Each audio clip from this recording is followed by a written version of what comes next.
I used to work in the city. The long hours, the high pressure. I was burnt out. Then a friend recommended gnoming. I tried it and I never looked back.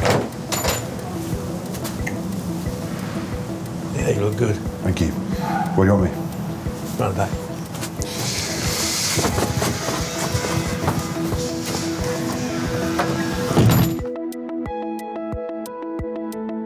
Just find it so peaceful being outside in nature. It's so quiet and serene. I meet nice people. Wait. Tree stump or toadstool? Toadstool.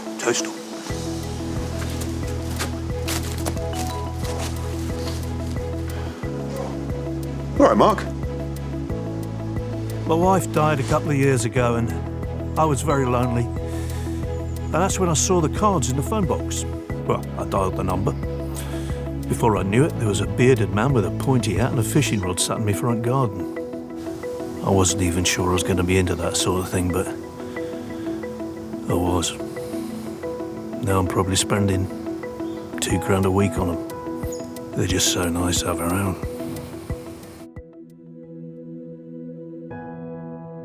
I was looking for a bit of extra cash, so I thought I'd try gnoming for a couple of years. I'm still here. I'd be lying if I said it didn't put strain on our marriage. He said he'd quit. Yet here we are. The kids don't know what their father does. The kids are too young to understand anyway. Plus, there's still a lot of societal shame around gnoming. Of course there is. You're a gnome, Liam. I married a gnome. My sister married a doctor, and whilst he's out saving lives, my husband sits in some stranger's garden wearing a pointy hat with a fishing line. Oh, he's a wheelbarrow, and he doesn't save lives. He's a podiatrist. He's not a real doctor. You're not a real gnome, Liam. I never said I was. I'm lucky. I've got great clients like Neil, a good agent, but it can be a fickle industry. In 1 week, you're in a palatial garden overlooking a koi pond, watched by titans of industry. The next year, gnoming in a disused car park in Basildon for 20 quid a pop. If you're not careful, this business chews you up, spits you out.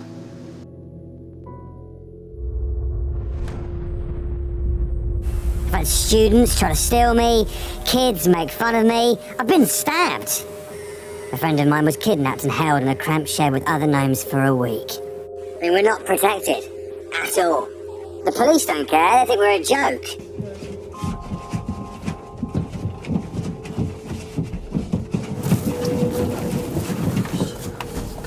Come on out, it's okay.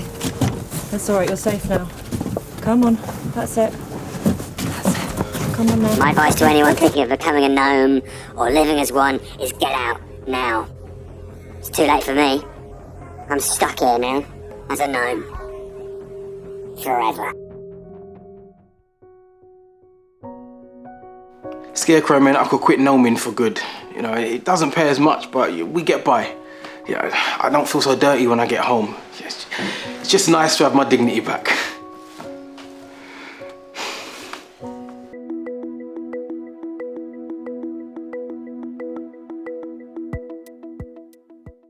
It's called a microfood fixation, or MFF for short. I can't eat anything larger than a 20p coin. I still eat the same amount as any other person, but just in tiny portions. Because I have to make so many meals a day, I've found it really tough to keep work.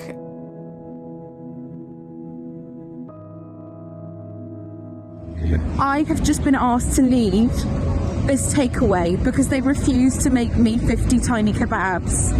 I mean, they've got all the other options. They've got vegan, they've got vegetarian. Why wouldn't they make micro? It's not on. Dating has been even harder. People can be very judgmental. Until I met Dean. He totally understands my condition. The bread is too big, Dean. The bread is too big. No, it is, yeah. Why would you do that? Do you want me to cut it in half, or? Just get it out of my face. Yeah, no, I'll start again. Sorry about that, mate. I'm really sorry. It is an early start, but at the end of the day, there is a lot to do. So this morning, for the breakfast, I've got to get the tiny sausages ready. I'm going to do an egg now. And that's been pre-separated. Little bit of that in there, the white, yellow. That has to go on the top. So you'll notice I'm doing the sausages one at a time. If I don't and I try and do them all at the same time, I'm not sure how, but she just knows, and then she won't eat them, they'll go straight in the bin, and again, I've wasted my time. To be honest, this one's actually quite an easy one to make. You want to try doing 30 beef Wellingtons, that's not easy, let me tell you.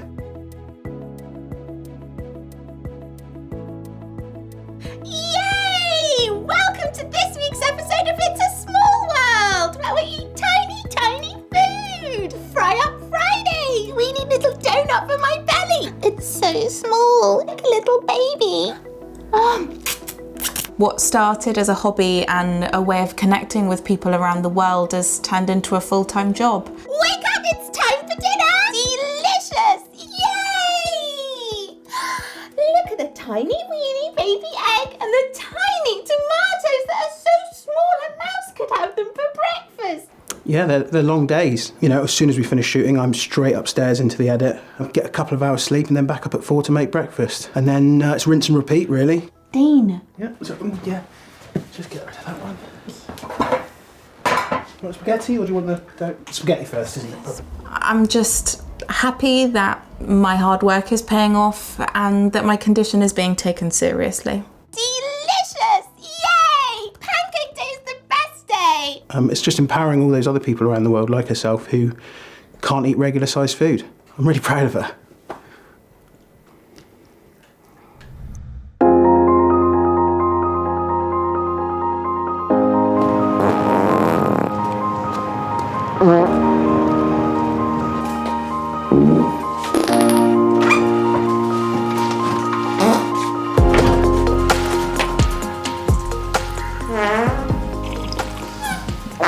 I was researching green alternatives into powering our home when I came across Gascon. It's cheaper, it doesn't require installation, and I can power our house from the comfort of the sofa. And with a huge rise in energy prices and the amount of electricity we use at home, it was a no-brainer for me. That's enough energy to boil a kettle.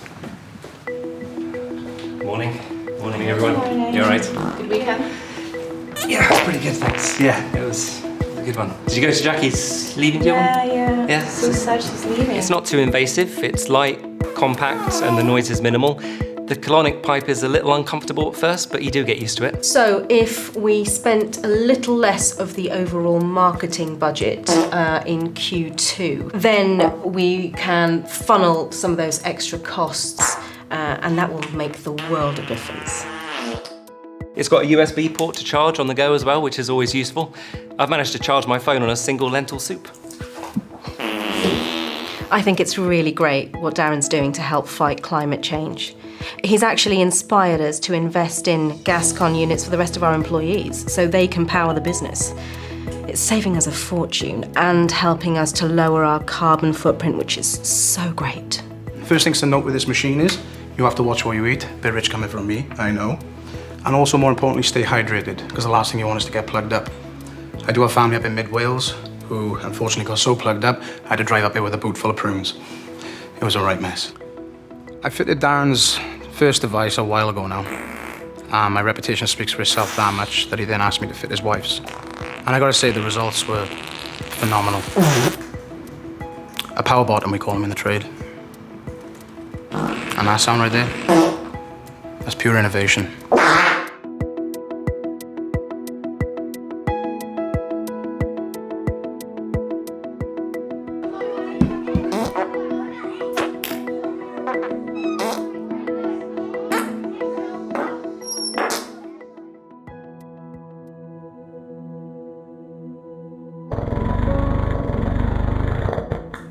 We're gonna have to let you go.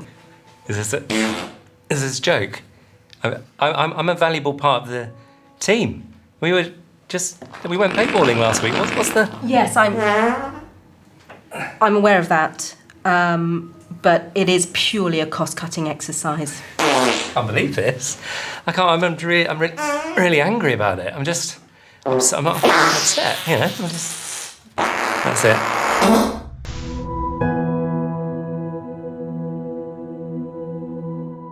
I got my forehead tattoo after my granddad passed.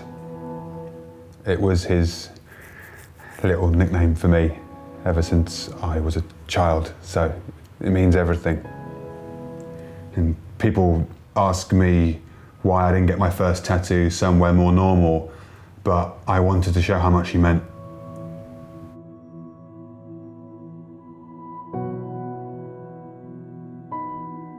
It's just another form of discrimination that should not be happening in 2020.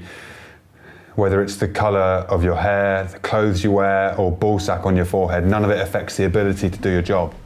As a primary school teacher, Ben's tattoos are just not appropriate.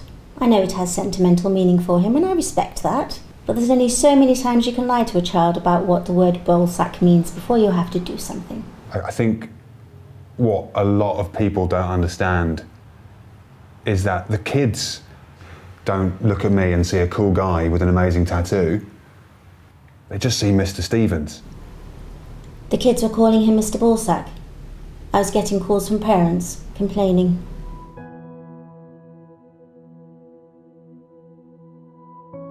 It's just nice to meet other people who feel as strongly as I do about freedom of expression. This brings me comfort that there are people out there who are standing up for being themselves. I completely agree. My tattoos are my special bond with my daughter. It was her 8th birthday, and so I wanted to do something permanent as our little thing that we'd always have together. So I let her draw this on. I got it tattooed. We love it. Yeah, it's genuinely beautiful. Yeah, it's fantastic. Thank you. Sadly, my colleagues at the legal firm didn't think it was appropriate, and I've been out of work ever since. Bigots, just such bigots. I mean, Charles, what about you? I don't want to trigger you or anything, but... Well, I had this done before Little Mix even existed, but apparently it's a bit unprofessional for a brain surgeon to have one. So I'm never allowed to take off my scrubs. Unbelievable. How are you? Yeah, just doing my best. It's a tough week, you hang in there. Yeah, thanks, Charles. Yeah.